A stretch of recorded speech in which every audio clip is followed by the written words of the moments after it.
Sí. O això passava. L'única cosa que demanem és que planteja aquí l'entrada a la reflexió.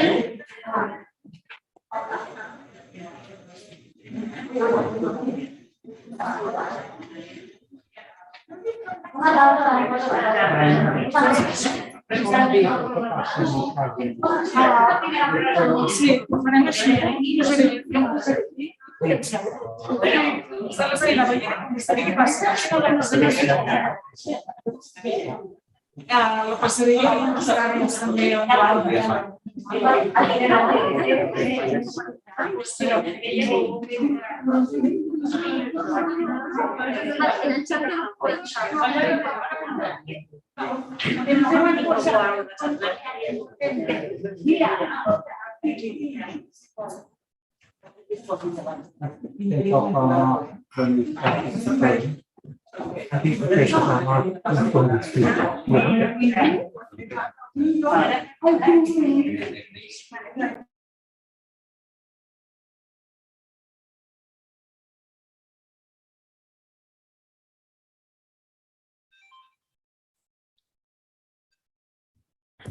Sí, dime.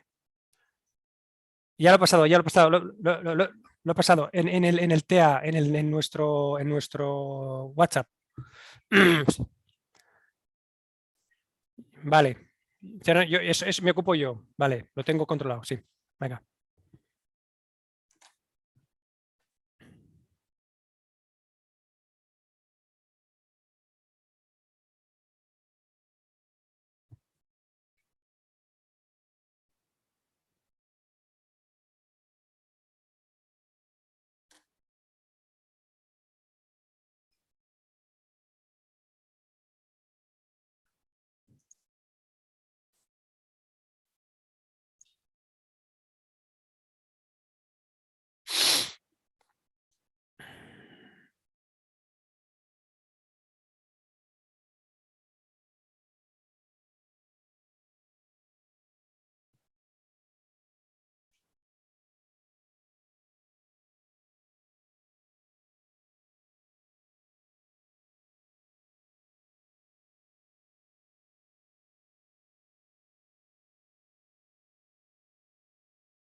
In Spain, judiciary is an independent power. Let them do their work.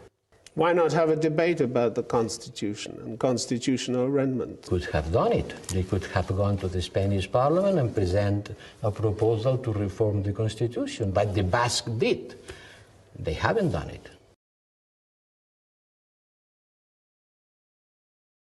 La mayoría de los ciudadanos de Cataluña no quieren resignarse a mantener como si nada una relación política con y para un Estado que le está diciendo por la vía de los hechos que su autogobierno, su lengua, sus instituciones la residualidad. Con distintas intensidades, con distintos matices, una inmensa mayoría del pueblo de Cataluña coincide y ha llegado a la conclusión sencilla pero muy clara de que así ni se puede ni se quiere seguir. Are you not interested in reforming the Constitution? Who is asking for it? 70% of Spaniards want constitutional reform, according to the Center for Sociological Research. 70%. Well, stop it. You are continuously lying. I stop this record. And all the government is trying to do, and reluctantly, is to reinstate the legal order, restore the constitution, but also the Catalan rules. To do that, not saying that all are fake pictures, but some of them are. And, you know, there has been a lot of alternative facts and fake news here.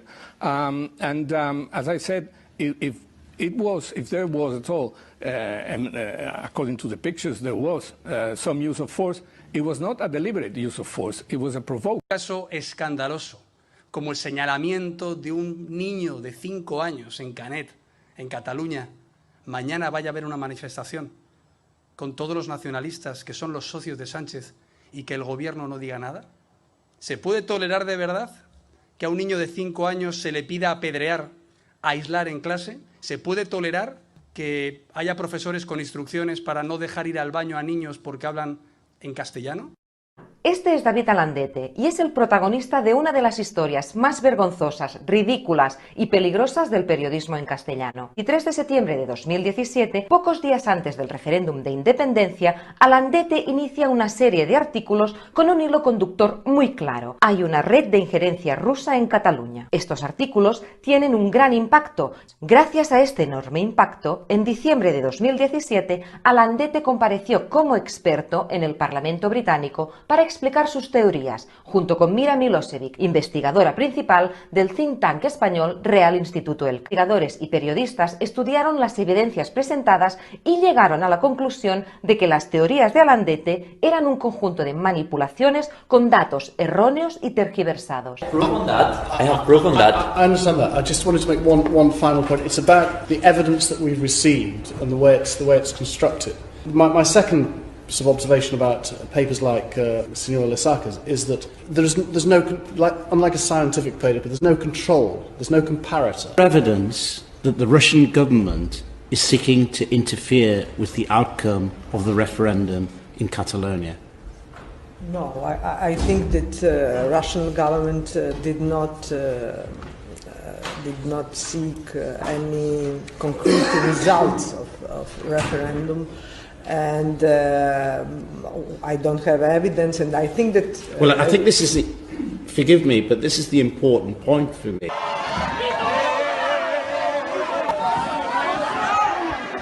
No ha habido referéndum.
So, welcome, President.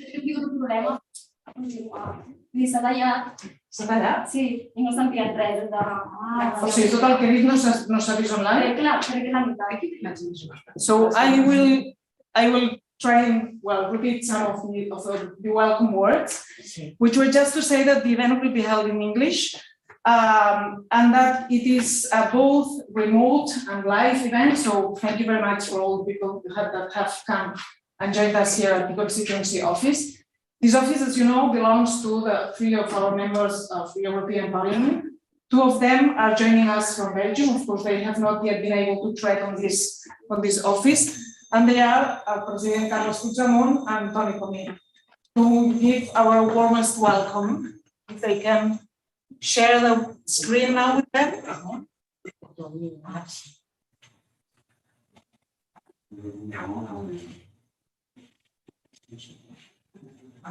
Yes. Yes. Good evening, everybody. Thank you very much for attending this event. It's a pleasure to see you, all of you, and especially let me say thank you very much to Dr. Ettinghausen for his work and for his commitment, and obviously for accepting to participate in this event. And I would like also thank Michael Strubell for his excellent book. It's a must read for anyone who wants to understand the conflict that exists between Catalonia and Spain. It's a pleasure to see you again, and I hope the next opportunity to join in presential mode. The Michael Strubell's book is an indisputable document on one of the most relevant and at the same time the darkest aspects of the political conflict that exists between Catalonia and Spain. The idea that the Spanish press, well, the majority of the Spanish press, obviously, the idea that the Spanish press is a great factory of lies and fake news is not a new one. There are examples throughout history. But from the moment the Catalonia decides to improve its status quo, first with the improvement of the Statute of Autonomy, and then with the process of independence, that factory began to work at full capacity in alliance with what we call the deep state. In Spain, that deep state is very powerful. It concerns not only the classical and conventional structures of the state, but affects, well, the press, the police, the judiciary, etc. And what we know today as a hybrid war began, in which truth is replaced by narrative.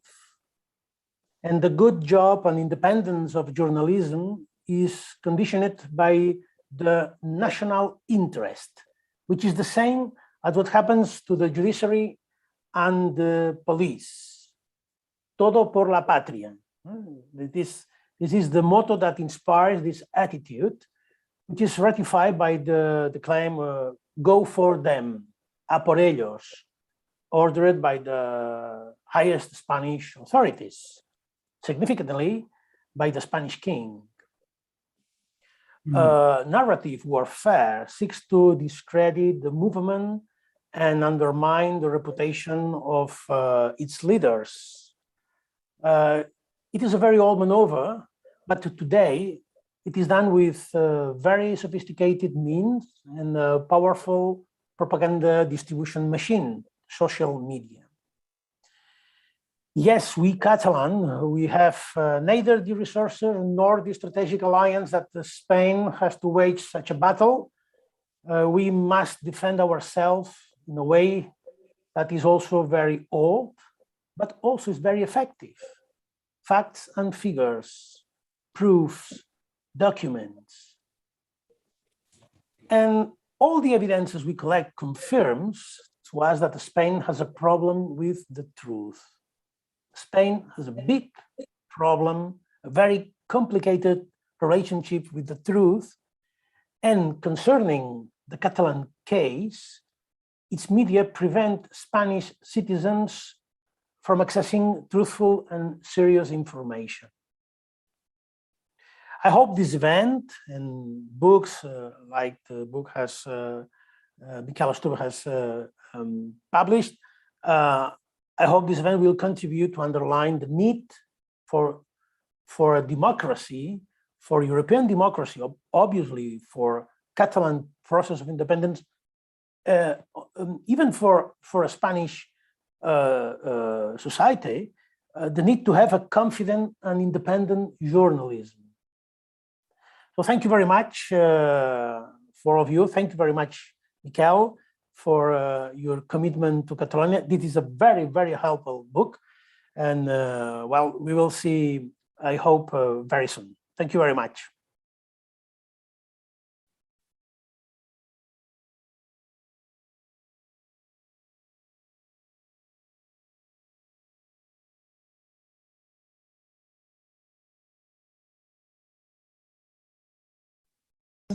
Online?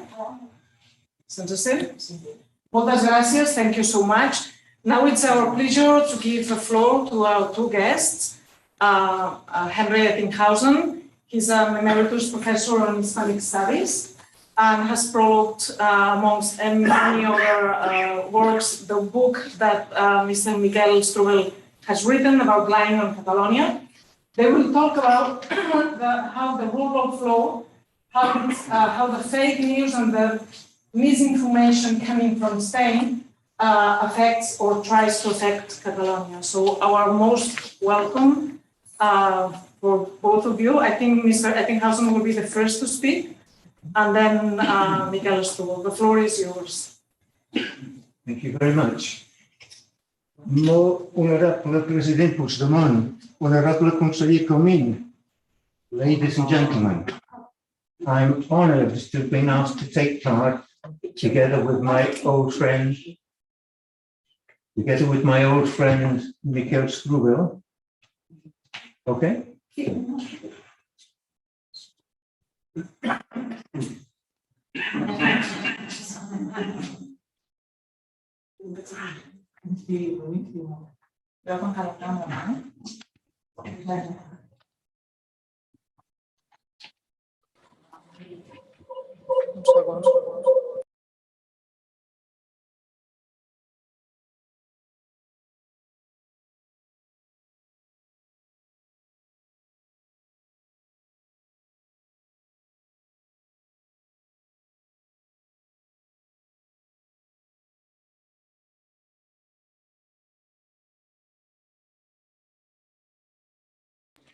Vale, ahora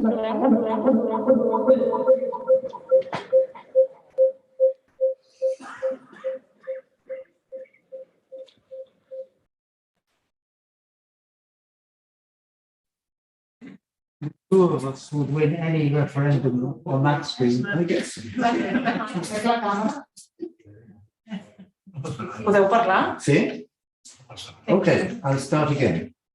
Molt honorable President Puigdemont, honorable Conseller Comín, ladies and gentlemen, it's an honor for me to join my old friend Michael Strubell on this event, which is concerned with the extent to which the Spanish media and the Spanish justice system have manipulated and falsified the truth in their efforts to maintain the sacred unity of Spain. In the latest phase of the Catalan independence movement, which goes back roughly 20 years, the role of the Spanish media, that's to say, the media that operate out of Madrid, has been to inflame the age-old prejudices of its audiences in order to pave the way for grotesquely punitive responses. My intention is to indicate very briefly the extent to which those prejudices are a constant in Spanish history. In fact, several substantial anthologies of Spanish Catalanophobia exist, collections of lies written or spouted out loud across the centuries. In the summer of 1640, the Catalan War of Independence, La Guerra dels Segadors, was prompted by Philip IV's attempts to increase Catalonia's financial and military support for his war with France, and by the atrocities committed by Spanish troops billeted in Catalonia. In 1641, Catalonia declared itself an independent republic under the protection of France. But the Catalan revolt was finally crushed in 1652, when Barcelona, which had been devastated by famine and the plague, surrendered after a 15-month-long siege. During the war, Spanish troops Catalan civilians and had desecrated churches, thus further increasing the Catalans' resentment. Spain, like Great Britain, is a United Kingdom, but it has constantly failed to make Catalans feel Spanish. In 1557, nearly a century before the Catalan War of Independence, Cristòfol Vespuig from Tortosa wrote a splendid colloquy or dialogue in which, amongst many other things, he denounced the flagrant ways in which Spanish historians belittled and lied about Catalonia's place in history. That was 450 years ago. In the Middle Ages, as we know, Catalonia had conquered the Balearic Islands, Sardinia, Sicily, and the Kingdom of Naples, and had set up over 100 consulates around the Mediterranean. Catalonia also competes with England, as we know, for the title of the first country to establish a parliament. The Corts Catalana date from 1283. At the beginning of the 18th century, at the end of the Spanish War of Succession, Barcelona was again besieged for over a year, this time by the troops of Philip V, who rained down 20,000 cannonballs on the city. Philip V's victory brought about the demolition of a huge district of Barcelona, right next to where we are today, in order to build a citadel to keep the city under constant military surveillance. Also to bring about the abolition of Catalonia's parliament, the centralization of government in Madrid, and the banning of the administrative or public use of the Catalan language.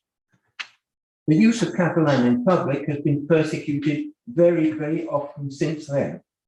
Just one instance being, as Alice Savage pointed out to me only yesterday, the arrest of Antoni Gaudí in his 70s during Primo de Rivera's dictatorship, first for refusing to be interrogated in Spanish by a policeman, and on another occasion for praying aloud in Catalan in a public procession, thus, in inverted commas, creating a scandal on the public highway. In the 20th century, in the Spanish Civil War, I prefer to call it the nearly 3-year-long military massacre of the Spanish Republic, the Catalans on the Republican side were repeatedly depicted in the most rabid fascist propaganda as forming part of a so-called worldwide Judeo-Masonic communist conspiracy that aimed to destroy the eternal values of the Spanish nation. Throughout the war, and for the 35 years under the Franco dictatorship, Spaniards were systematically molded by fascist censorship, being fed a view of the world which Franco had gloriously destroyed the forces of evil, with hundreds of thousands of Republican prisoners summarily executed, and hundreds of thousands more imprisoned, exiled, or forced into extreme poverty. Fake news reached surreal proportions when the Francoist rebels executed their opponents on trumped-up charges of rebellion. After Franco died in his bed in 1975, the so-called transition to democracy, performed under the threat of army intervention, led to a situation in which democratic structures and procedures were set up. But to this day, not one single member of Franco's army, police, administration, or judiciary has been brought to trial. What is more, very many of those who prospered and remained in their places, very many of those have been succeeded there by their offspring. The transition was, to a large extent, yet another piece of fake news. Just last week, the High Court of Justice in Catalonia annulled the motion whereby the municipality of Barcelona had rescinded the granting of its gold medal in 1976 to Rodolfo Martín Villa, Home Secretary, amongst other positions that he'd held under Franco, and who had been accused by a court in Argentina of crimes against humanity. Barcelona municipality was prevented from rescinding a medal that it had earlier granted. It's another bit of surrealism. 46 years after Franco's death, Spain still refuses to get rid of the Francisco Franco National Foundation, whose website declares its objectives to be to defend the legitimacy of the Francoist uprising against the Republic and to spread Franco's fame in its, I quote, human, political, and military aspects. Until very recently, the foundation received the largest government subvention of any private foundation in Spain. As has often been asked, can you imagine that happening with Mussolini in Italy or with Hitler in Germany? The grim fact is that Franco lives on. Just a few weeks ago, Pablo Casado, the leader of the right-wing Partido Popular, attended a mass in remembrance of Franco. He later said that, well, he just happened to be in this church where there happened to be a mass being said in memory of Franco. It's still possible and perfectly legal in Spain to say masses in public for the departed soul, if he had one, of the dictator. What I've been trying to suggest is that for at least 400 years, Spain has spent most of its time seriously mistreating Catalonia and portraying the Catalans as its enemies, both on the ground and in the media. Ever more increasingly, in the course of the past decade, the Catalan independence movement has been persecuted and misrepresented by the entire panoply of powers wielded by the Spanish body politic. And the Spanish media have always been there to hide or disguise the failings of the rule of law. Catalonia's very long-standing aspiration to be recognized as an independent state, an aspiration it shares with millions of Scots, has been used by politicians and the media to exacerbate age-old hatreds within Spain, which in turn have dramatically reinforced the emotional disconnection with Spain on the part of a huge number of Catalans, and the intolerance of a large part of Spanish society towards Catalan political demands. 60 years ago, I wrote a thesis on one of Spain's most brilliant writers, Francisco de Quevedo. Amongst his very many and varied works, in 1641, he wrote a treatise in which he supported Philip IV's efforts to defeat the Catalans, but he acknowledged that en tanto en Cataluña quedase un solo catalán y piedras en los campos desiertos, hemos de tener enemigos y guerra. Or put in English, for as long as there is just one single Catalan left in Catalonia, and that stones remain in the empty fields, we shall continue to have enemies and wars. That was very nearly 400 years ago. Whereas in 2014, David Cameron allowed the Scots to vote on their independence, in 2017, Spain refused to allow a referendum in Catalonia, sending in 10,000 extra Spanish national police and civil guards to try to prevent it taking place. On the day of the referendum, the 1st of October, the police used brute force to enter polling stations, leaving around 1,000 voters and would-be voters injured, some of them very seriously. The spectacular brutality was seen on television in Catalonia and in very many other countries around the world, but not in Spain.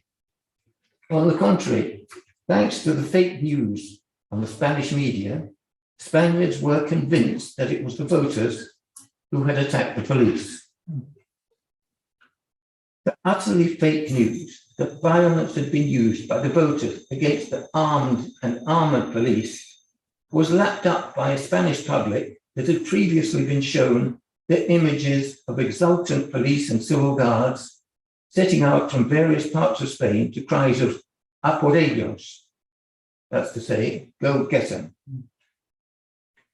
This grossly fake news was used as the excuse for the Spanish Conservative government, with the support of the supposedly socialist opposition to declare a state of emergency, dismissing Catalonia's semi-autonomous government, shutting down the Catalan Parliament, taking direct control of the Catalan administration, summarily arresting those of Catalonia's chief ministers who had not sought refuge abroad, holding them for over a year in pre-trial detention, charging them with rebellion or sedition, and in 2019, after a farcical 4-month-long trial in which the ultra-right-wing political party Vox acted as part of the prosecution, sentencing them to up to 13 years in jail.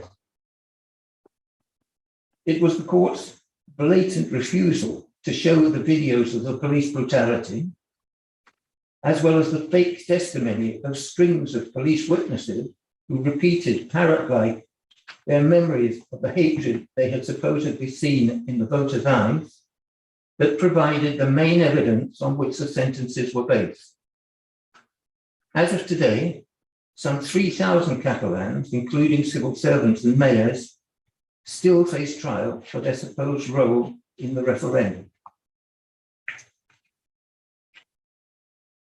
Thanks to the consensual anti-Catalan stance of the Madrid media, practically no criticism whatever has been heard of the decisions of the Spanish judiciary regarding Catalan political prisoners and exiles. Those very few journalists who have dared raise their voices have been dismissed from the mainstream media. One example is Javier Pérez Royo, a Spanish professor of constitutional law and long-standing contributor to El País, who was asked to stop writing for the paper because he had questioned the Spanish judiciary's actions against Catalonia. Opposition to numerous aspects of Spain's handling of the Catalan question has been publicly voiced by a dozen international bodies concerned with human rights. But news of these denunciations has never been found in ABC, El Mundo, La Sin Razón, El País, La Sexta, Telecinco, or the Spanish public TV and radio. Michael Strubell has recently documented minutely the most deliberate lies that the Spanish state has been using with a view to crushing the Catalan independence movement. He has proved, and he's about to speak now, just how Spain is unashamedly demonstrating its Francoist heritage and to what extent the Spanish media's grossly anti-Catalan bias is perverting the rule of law in Spain. Michael. Thank you very much.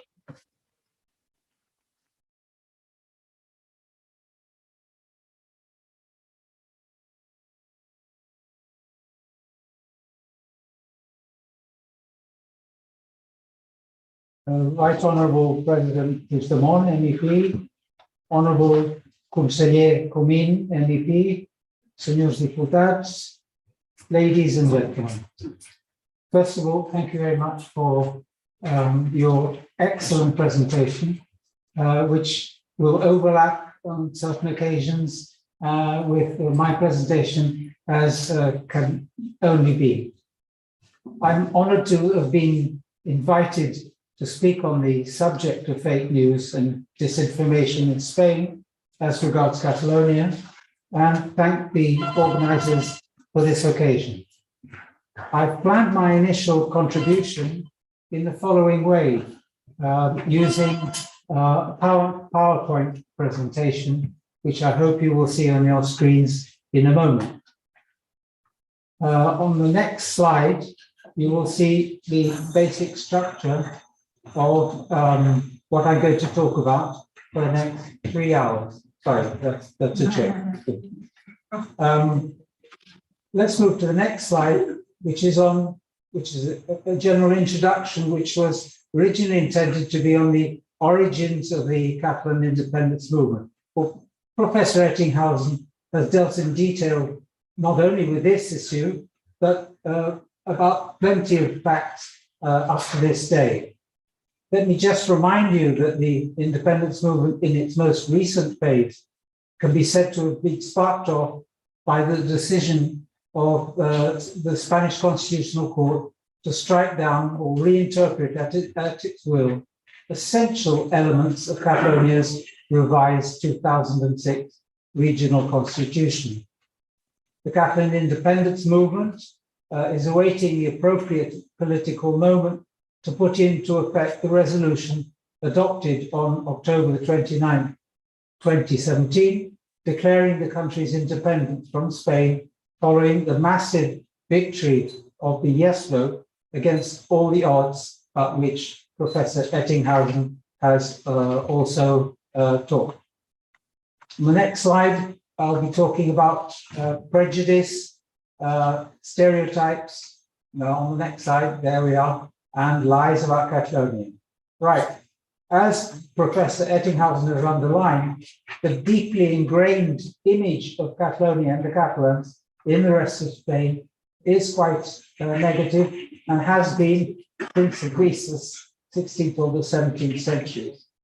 In 2011, a very popular Spanish private TV channel asked in a quiz, would you rather your son or daughter was black, homosexual, or a Catalan? Shocking in any democratic country. This just passed by as being another example of this prejudice against Catalans. And the authorities have relied heavily, at least since 2014, on reinforcing this negative prejudice. On the next slide, you'll see a reference to a popular party think tank, PAES, a publication with a lavish booklet explaining 20 questions and answers on the secession of Catalonia. On the next slides, we should be able to see that. There we are. Now, since then, 8 years have passed. The English version has been taken off the this foundation's website, been taken off former Prime Minister Aznar's website, and I have only managed to find it in Spanish, at least, on, believe it or not, ABC, the ultra-conservative, not a little anti-Catalan newspaper. So these 20 questions with an answer on the secession of Catalonia are filled with incorrections, not to say blatant lies, and the stereotype of the Catalans. On the next slide, which just leave it there, is an interesting study by Joe Brew, who's a data analyst living in Catalonia, who shot down the main 5 lies in Spain's narrative. Number 1, which I hope you can see, I can see number 1 and number 2 on 2 different screens, which is wonderful. One,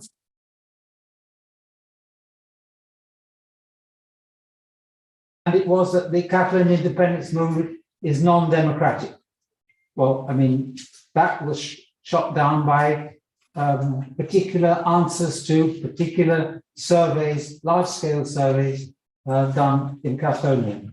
The second one, which you can see now, was that the Catalan independence movement is anti-solidarity, is a selfish movement.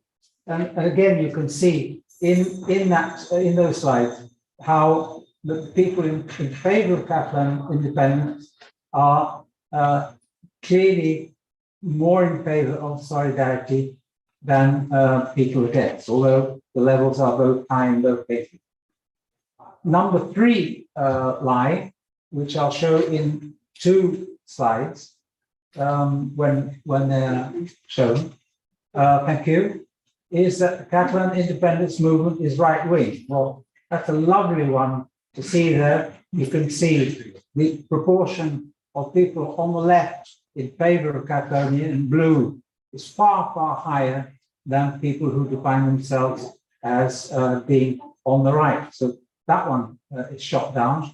And the second one in this series on line number 3 is views on Franco by party. The 3 parties on the right are very severely negative in their valuation of the Franco era, and the 2 on the left are Spanish. They're not pro-independence. On the contrary, they are very vehemently pro-unionist. So that is also shot down. And if we move on to the next one, the claim is that the Catalan independence movement is xenophobic. You can't see it on the screen yet, you will in a moment.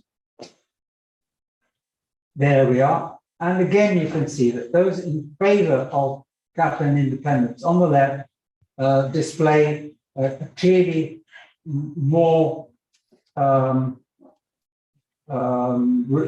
clearly higher rejection of xenophobic views than do people who are against Catalan independence. And there again, on the next slide, there's another example here. People, what do they think about immigration? Well, the people in the parties favoring independence on the right are clearly more favorable to immigration, and the parties on the left, the unionist parties, are very clearly against more independence. So the claims made about the Catalan independence movement are clearly false. Let's move on to the next slide. The heading is hate speech. Which one was that? Oh, sorry. That Catalans don't really want an independent a referendum on independence. Well, there again, you can see the 3 central parties are extremely favorable to a referendum, another referendum on independence, and the other parties are much more divided, with many people against, but also a lot of people in favor. So now it is the right moment to move to the next section, which is hate speech against the Catalans. And we look at this here. In the period 2012 to 2020, I gathered 361 repugnant statements about Catalonia from the press. And I've just chosen 3. 2 are in 2017, and the other one is in 2012, I think it was. They're not just any one. The first one, which more or less says, yesterday they gave us 12 bottles of a Catalan brand of water in a particular bar in the Chamartín district of Madrid. I will never go back there. Well, that's xenophobic. It wasn't said by a taxi driver, with all due respect to taxi drivers. It was said by a former Minister of Housing.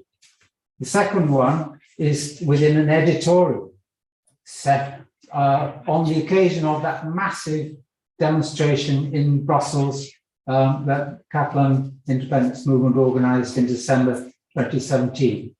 El País dared to say separatism, walks through Brussels with its hatred against Spain, and that again is really, really heavily marked. The third one is just a colonel in the Spanish, and there are lots of colonels in the Spanish army, saying the independence of independence over my dead body and that of many others. Well, you know, he said it, and life carried on as usual. So my complaint is not only that these statements are made, but also that they are, in fact, endorsed by silence. Also remember this build-up of nerves against Catalonia. You're a historian. Nerves got so frayed in Spanish circles that a symposium announced in the framework of the 2014 commemoration of the fall of Barcelona to Spanish and French troops in the War of Spanish Succession, you refer to, was hysterically hammered as soon as it was announced, months in advance, because the title was Spain Against Catalonia, a Historical Viewpoint. If we move on to the next section, which is about disinformation and the referendum around the referendum, you jumped there, but it done me a favor. That was very widely used in Catalonia. I don't know that anyone outside Catalonia actually came across it. This is one of the 3 troop ships that were used by the Spanish riot police that were sent to Catalonia from the rest of Spain, as Professor Ettinghausen said, to the cry of "Go Getter." We move on to the next one. A relatively recent example of the dissemination of by Spain of fake news and manipulated or distorted information is a PowerPoint presentation, which, according to a Catalan analyst, contains at least 7 distorted or false claims. It claims that, as you can see on the screen, international monitoring bodies approve of Spanish behavior. I'll come back to that one in a moment.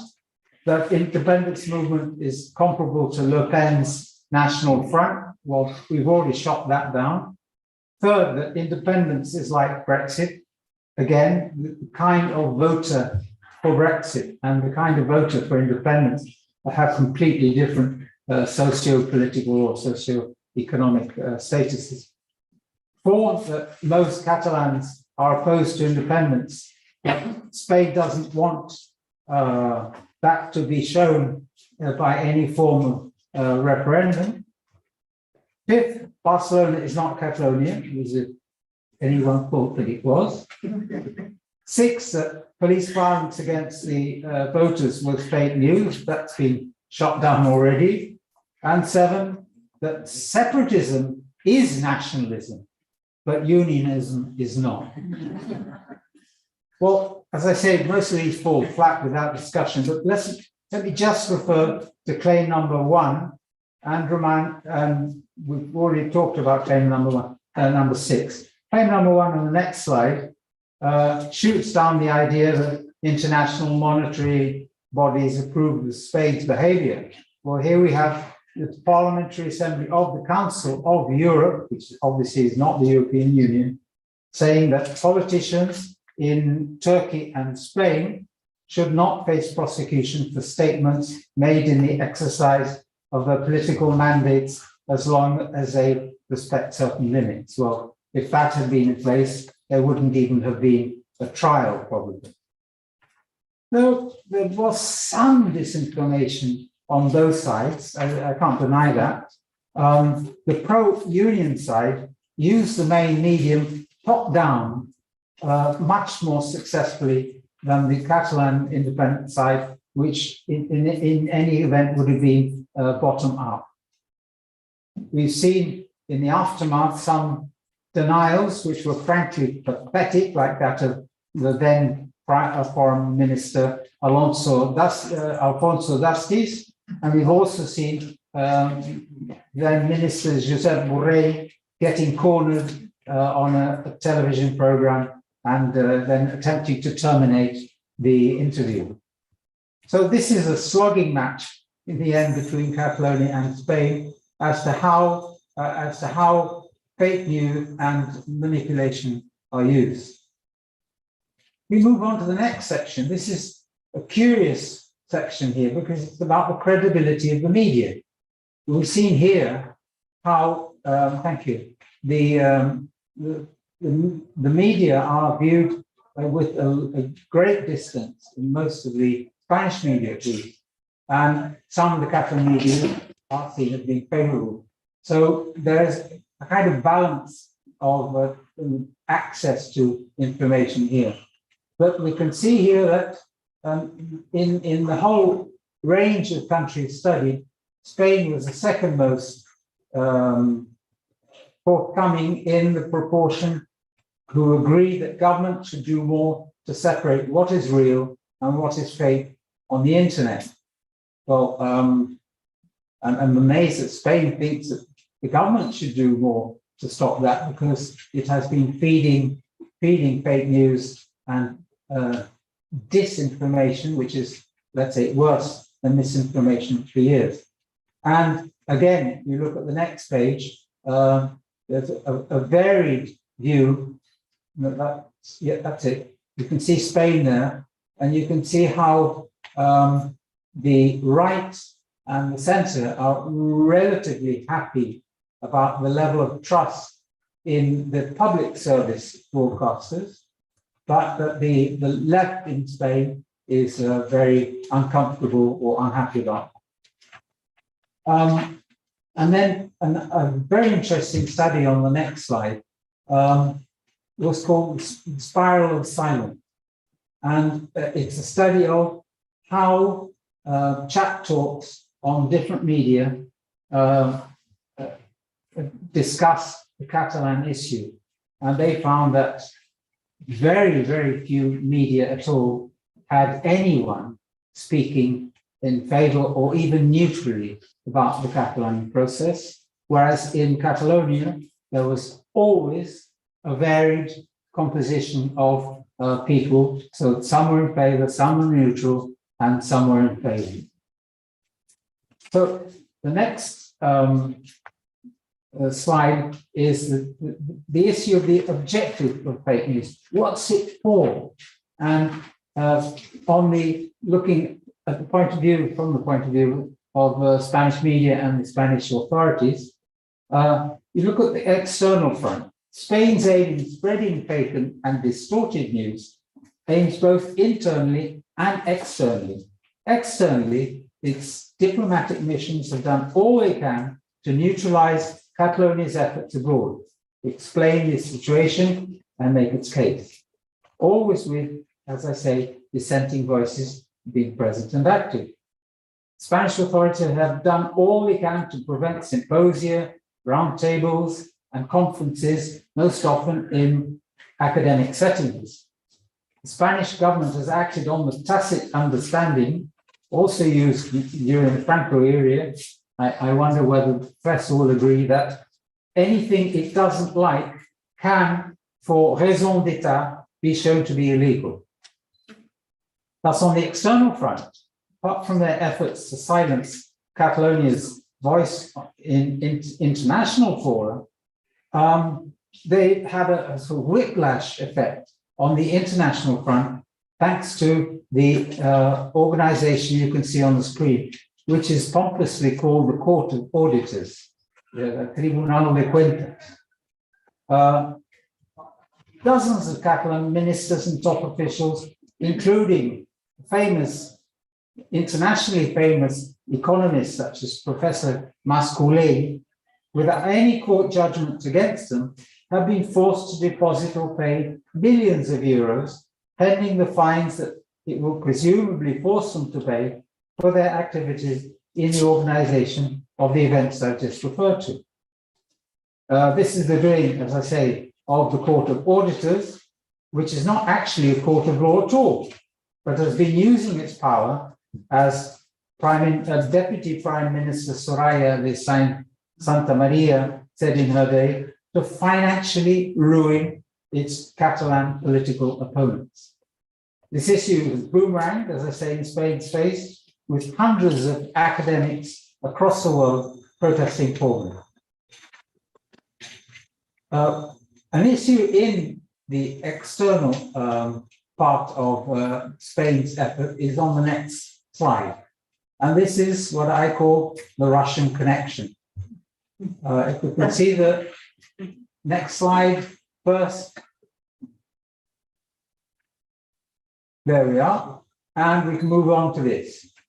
This issue, beloved on the nationalist side, is the alleged Russian support for the Catalan issue.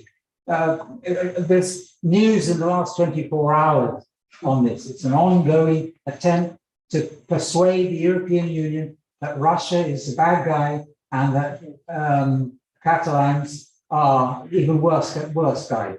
It's led to an unrevealed number of countries being coaxed by Spain at the top level into being quiet about the Catalan issue. A good example is Latvia. It now enjoys the presence of a squadron of Spanish jet fighters within the NATO forces there. The slide shows the website of the Real Instituto Juan Sebastián Elcano, which is still there, thank you, who was the first man to complete a voyage around the world. And study from the European Council of Foreign, of the European Council on Foreign Relations and El País and the Real Instituto, as you've just heard, we're invited to a UK parliamentary inquiry on possible Russian involvement in some Western democracies. Despite the enormous amount of ink used to justify allegations of Russian involvement in Catalonia, one of the orators was forced to admit, we have no specific evidence. It's just more disinformation. And may I add the, to me, amazing decisions of the European Parliament to bow to Spain's request for the waiving of the immunity of 3 Catalan MEPs on purely political grounds. Several of them are with us today. Within most groups in the European Parliament, there are, in this specific issue, wolves with sheep's clothing, doing all they can to clean Spain's dirty slate, extraditions requests in Germany, Belgium, and the UK having been turned down, and to smear the reputation of 3 more, in fact, perfectly honourable European citizens. And on the next slide, the heading is the objective of fake news, the internal front. In short, according to one researcher, much of Spain and Spanish readers have been left without a place to read even modestly neutral coverage of the complex Catalan crisis. Internal fake news, whether directly from the government or through the media, also serves a more insidious purpose, to create a narrative that you mentioned before, well, in fact, President Puigdemont, that persuades the general public to justify and even call for the severe repression of the Catalan movement. But within the general public, there are the judges. Only thus could the chief prosecutor of one of the top courts in Madrid claim that one could hardly expect the Barcelona courts to be impartial, as you can see on the slide. On the internal front, the fake news and manipulation has aimed to portray the leaders of the independence movement and the movement itself with fervent, even monotonous intensity as veritable enemies, particularly as golpistas, fascists, Nazis, Latis, fugitivos. It's not a little ironic that Professor Javier Pérez Florio, who you just mentioned, as you can see on the next slide, as early as January 27, 2007, just a few months after the Popular Party had sent the new regional constitutional statute of autonomy to the Constitutional Court, where its friends were to use their fateful powers, he wrote an article describing this actual move as the real coup d'etat. So I'm coming to the end now. I've been too long. And this is on violations of human rights. Despite all the disinformation, fake news, manipulation, on the next slide, you will see the heading violations of human rights. Thank you. And we can move into the one of the many scathing reports on the main trial of the leaders, both political and social, of the independence movement. The Supreme Court trial and particularly its judgment in 2019 should have paid the idea of a fair trial. And this one got this particular report you see on the screen got the support of 29 legal and human rights organizations. To my knowledge, no Spanish media have voiced any support or coverage of the contents of the report. It lists multiple violations of human rights, which I shall not read because they are rather sadly, a long list. On the next slide, you can see part one of the, of the violations, and on the following, the remainder of the violations as found by this report. Can you see the next slide as well? And to move on. Thank you. The conclusion. All of this means that disinformation in Spain, as regards Catalonia, has been built upon a framework based on lawfare, where the defendant is to be condemned despite any evidence to the contrary, simply because he is a political opponent.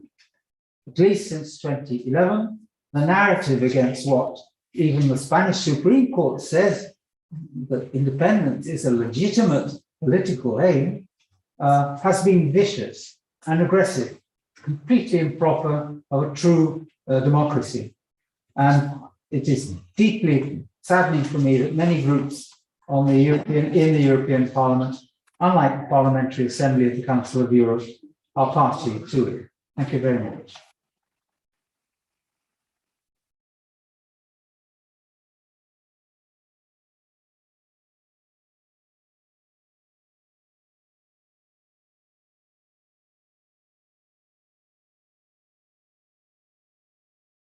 Presentation on fake news, the history of Spain, on the current fake news that we live every day in our lives, every Catalan. Now we'll open the door for questions and answers. Farem preguntes i respostes. Abans de que intervingui la gent de la sala, hi ha dos amics especials que s'han connectat. Aquí els hi passarem la paraula. Before we give the floor to the people here in the room, we'll pass on the floor to Demesmaeker, who is a senator in the Federal Senate of Belgium, and to Pernando Barrena, who is MEP in the European Parliament. And they would like to contribute with their visions, with their experiences around the issue of how fake news can influence the quality of rule of law. Com les notícies falses poden perjudicar l'estat de dret. So, here for Zoom providers, friends, give the floor to Marc.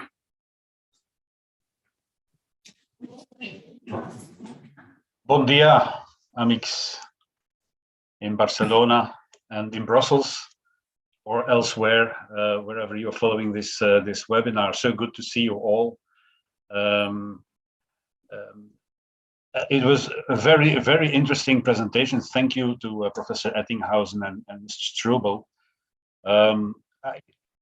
Words matter so much. Communication and information transfer have been at the core of my professional life, first as a high school teacher, and later as a professional journalist, and later and now as an MP and an MEP. So I know that words matter, whether they are spoken or whether they are unspoken, but they matter. And the influence of disinformation or selective information on the public opinion, on politics, on mainstream media, all over Europe, not only in Spain, but also in my country, this cannot be underestimated. And what we see is that the official narratives are constantly seeping through in the mainstream media across Europe, also here in the Flemish press. And this is, of course, problematic And what we experience when we read the press, when we look at television news or listen to the radio news, is that often it is a copy-paste and a Google Translate of the official press releases of the mainstream media in Madrid. And sometimes it's very subtle. Let me give you two common examples that we see practically every day. The referendum of 2017. When this is labeled in the Flemish press, we often, in 80% of the cases, they are labeled the illegal referendum. The illegal referendum. We agree, of course, that the referendum, I think we all agree that it was controversial. It was mandated by the Catalan Parliament and the Catalan government. It was contested by the Spanish authorities, so it was controversial. But labeling it illegal is, of course, something different. It is a justification for the state violence, but also I have witnessed, I was a witness of the violence, so there was, I can assure you, there was state violence. It is also a justification for persecution of politicians. They become criminals because the referendum was illegal, they did an illegal act. It is a justification for their imprisonment, for their conviction. They are not political prisoners. They become convicted politicians, criminal politicians. So this one word, labeling a referendum as illegal, is so influential in the mindset of the public opinion. A second example. Catalan leaders like Carles, I see Tony and Carles there and the others, they are often labeled as separatist leaders. You can see that in the headlines, the separatist leaders, or the nationalist leaders, or the leaders that that seek to break up with Spain. That is often the narrative. So the words, in those words in our language have a negative connotation. I don't know how it is in Catalan, but in our language, they have a negative connotation. It implies a hostile act, seeking division, and even an anti-Spanish sentiment, even a violent attitude, which of course is not the case, but the words imply it.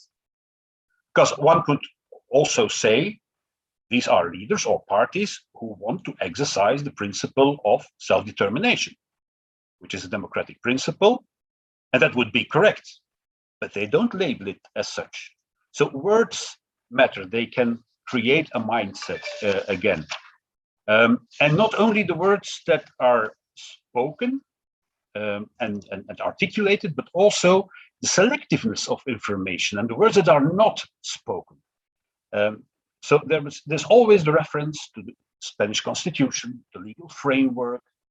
Is constantly made, this reference, to criminalize even like people and the whole political movement. But there is never a reference made to, for instance, the reports or the recommendations of the Council of Europe that mentioned, or the UN Working Group on arbitrary detention, for instance, or even reports of human rights organizations.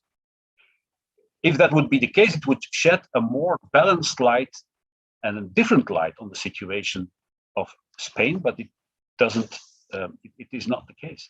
So disinformation, fake news, selective information, manipulation are persistent, and it makes it very challenging for us as politicians wherever in Europe to also effectively sound another bell. It is a challenge we face and we like to take on, to continue to take on. So first of all, on my agenda, the first thing on my agenda is to read the book. As I've seen from the presentation, it's very well documented. I am very, very eager to read it and to disseminate the information that I will learn in the book. It is very important because, my friends, we are in a defensive mode in the whole of the European Union. Defense of democracy, defense of freedom, defense of fundamental rights. It is the most important challenge we politicians face in the European Union. And this challenge for Catalans is a challenge for the whole of the European Union. And therefore, this book is so important. And I'm so happy that it has been published and that we can read it. Thank you.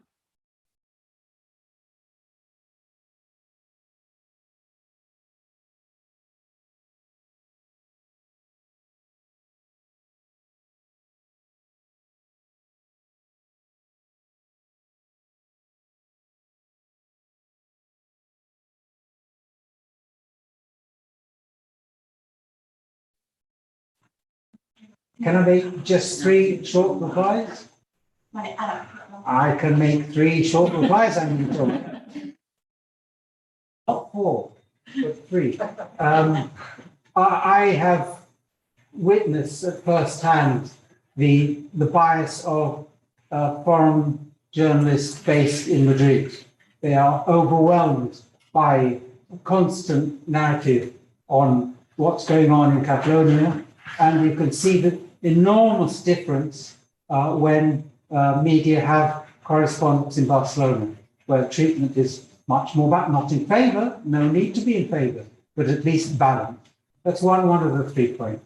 The second, if I put my glasses on, I can actually read it, is that organizing a referendum in Spain is not a criminal offense. It hasn't been a criminal offense since, I think, 2005.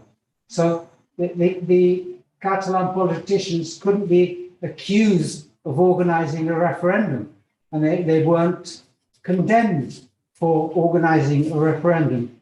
So you ask, well, what were they condemned for? Because the whole issue rotates around something which, as I say, is not a criminal offense. And the third, your point about the importance of words, the word people. Are the Catalans a people? You can see Prime Minister Sanchez talking about the alleged Catalan people. Why does he say that? Why doesn't he say they are a people? I mean, the Constitution views Spain as being of peoples and pueblos y nacionalidades.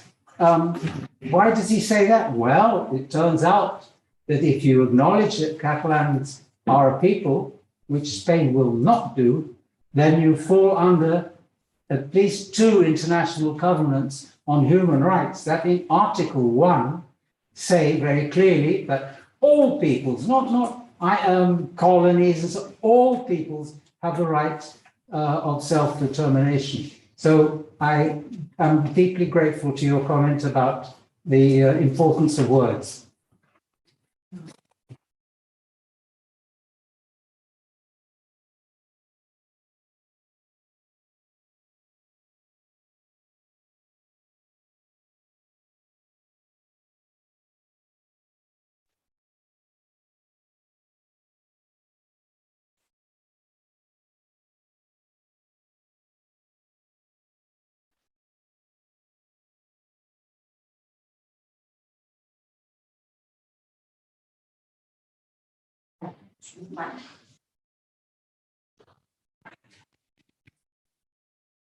I'm very pleased that Fernando asked that question. Whatever it was. It's a joke.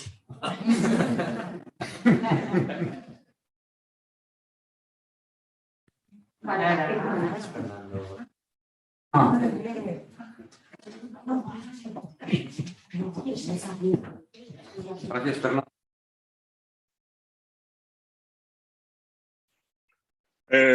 I think it's my turn. Am I okay? Yeah, it is. Okay.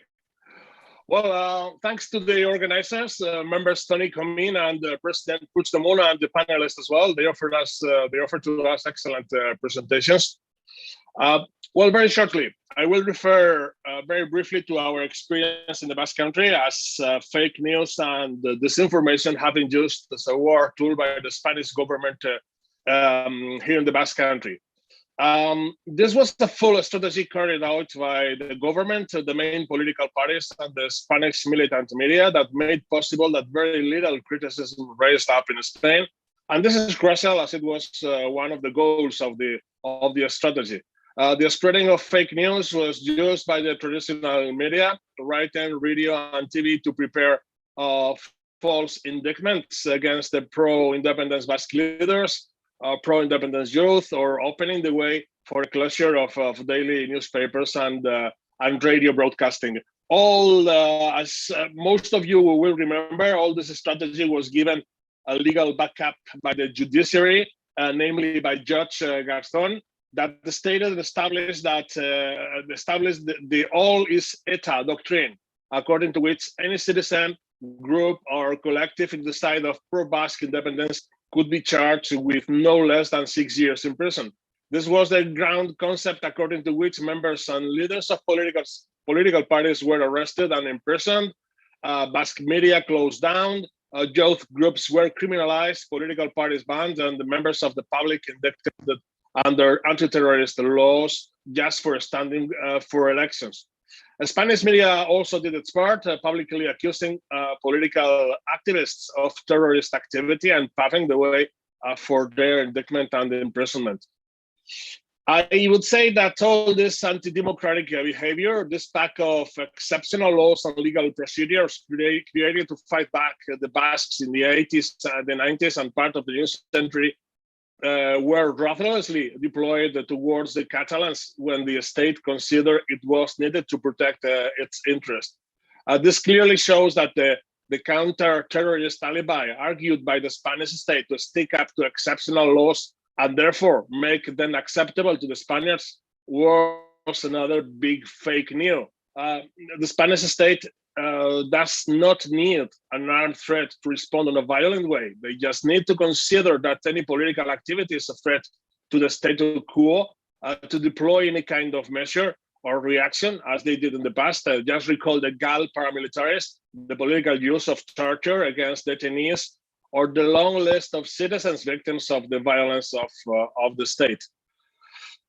There's no doubt that fake news and disinformation are widely deployed by the Spanish state, as I said before, as war tools against democratic political projects like the Catalan or the Basque ones. Let me tell you that I believe that we must fight them back by a spreading of the democratic nature of the right to decide of our both peoples. That's the plan the self-determination caucus of the European Parliament is working out. The issue of the need of a mechanism of clarity for self-determination, a European legal frame for democracy and respect of the right to decide on democracy. It's a common interest for our countries, and that's why we believe a common strategy towards freedom is mandatory in our case, should we someday overcome. Thanks so much for your attention.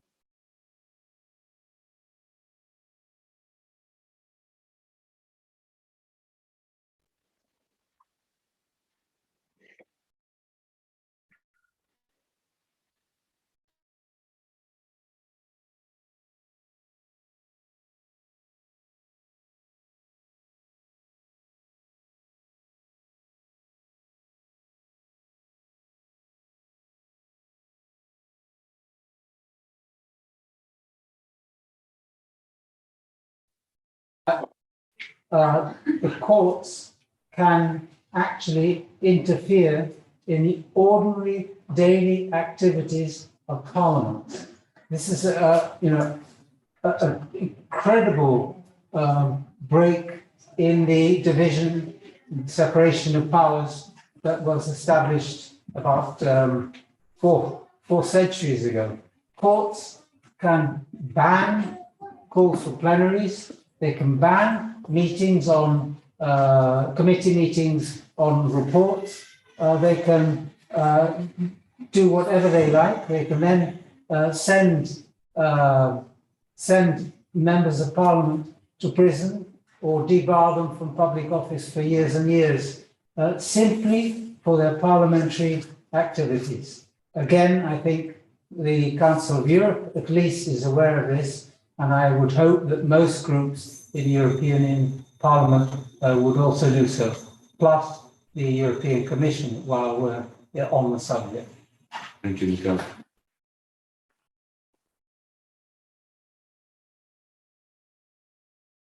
Before we give the floor to Tony Comín, to our Minister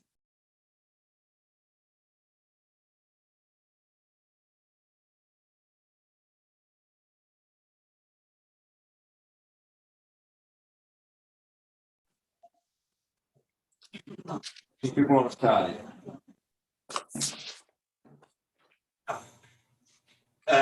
I'm English, and I've listened to everything that's been said, and it's been absolutely fascinating, really, really fascinating. It's enlightened me in a lot of ways. And I really appreciated the history, and I've studied the history actually going back, and the comparison that you made with the UK, because it's a very valid comparison. But I see things very, very simply, actually. So, Catalan contributes a lot to Spain. So if I were Spanish, if I were Madrid, I'd say, well, that's a pretty good reason to try to keep them in, let's call it the union. So they don't want you to secede. So they are going to try and twist the section. We know this because we watched Brexit and Trump. So they're going to try and twist the section. And they're going to use, as Mark pointed out, words. Very, very, very powerful. And one of them, as you say, is secession, or I think unionist versus separatist.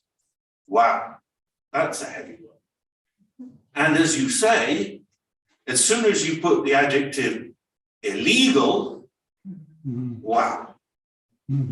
Trump knew this whenever he talked about a lady. He said that criminal. And suddenly everybody started thinking she was a criminal. Of course she wasn't a criminal. But what he did was they used words, and they used the words in a sense to condemn you. Now, my question is, there's a huge amount that I think has been achieved in this meeting. How are you going to be smarter?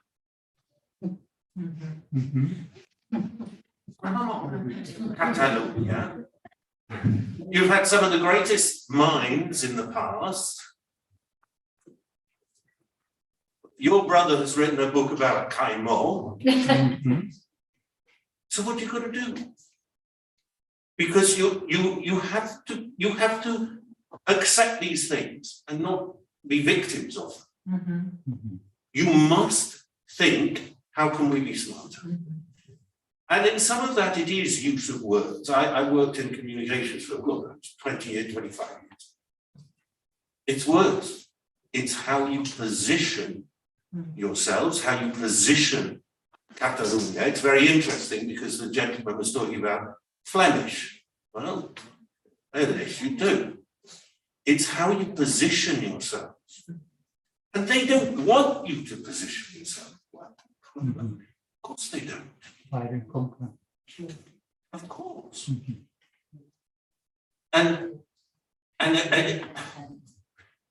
I think one of the things that you should do is look at Brexit, because Boris Johnson said, take back control, 3 words. Now we know that he was a fraud, he was a liar, and he was a cheat. And he got the 3 words. Yeah. And then, right at the very beginning, right at the very end, when everyone was wavering and nobody knew, he said, let's get it done. And he appealed to an emotional instinct in British people to get the thing done. And that was smart. Not that I agree with Brexit in one piece, but what I could see was that they were out communicating the Remainers by 100%. So, how are you going to out communicate? Because they're not that good, you know. They're not that good in the way in which they're going about it. So how are you going to, what are you going to do? The power of war. That was extremely interesting. And my feeling is that there's not much one can do in respect of Spain. And I think the way things are, and the way things have been for so long, there's no way one can change age-old antipathies and misconceptions, whatever one does with work. So I think the audience for whatever words one manages to put together has got to be the rest of the world, not Spain, and in particular Europe. I agree with you. So if this game is working, change the field. Exactly. I would add two things.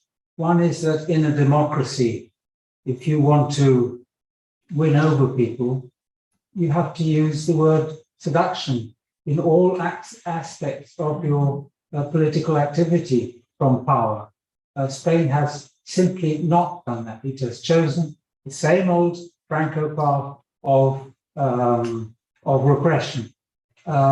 Secondly, when was the last civil war in England and when was the last civil war in Spain, which is of course a crunching question. And the third one is, thank goodness a real politician is just about to speak after us. So I would like that hot potato to be delivered to Antoni Comín, MEP. Comín or MEP, Jean-Claude, fantastic event. I want to say. Okay, can you hear me? Yes. Okay, dear friends, this has been a very fruitful event. Thanks for this debate, so important for Catalonia, Spain, and Europe. How disinformation and fake news have affected the quality of the rule of law is a matter that that affects us all, but has had too little attention. To sum up, one, disinformation and fake news not only come from outside the European Union. In our case, they come from Madrid, and they are affecting not only the rule of law in Spain, but also the European policymaking and the protection of the rule of law at European level. Outspoken voices like Per Royo, professor of constitutional law, or the journalist John Carlin, are systematically expelled from the Spanish media whenever they question the repressive line on Catalonia. Second, fake news on Catalonia creates an environment on Catalanophobia within Spain society. Moreover, the incapacity of the Spanish media and political establishment to accept that the Catalan independence movement may be right brings an important part of Spanish society to not accept either the ruling of European courts, in our cases exiles and others. Disinformation in Spain undermines trust in the European project. Third, if Europe wants to defend the rule of law, it needs to be better informed on Catalan and on Catalonia and Spain. Having political prisoners is not rule of law. Persecuting dozens of activists because of their ideology is not rule of law. Violating the political will of Catalan society is not rule of law. Europe, Spain, and Catalonia need less fake news, less disinformation, more boots on the ground. Protecting the Spain, despite its rule of law failings, is only enabling authoritarian systems in Europe and around the world. Thanks for your presence and your participation, and see you at the next event in our office in Barcelona. Thanks a lot.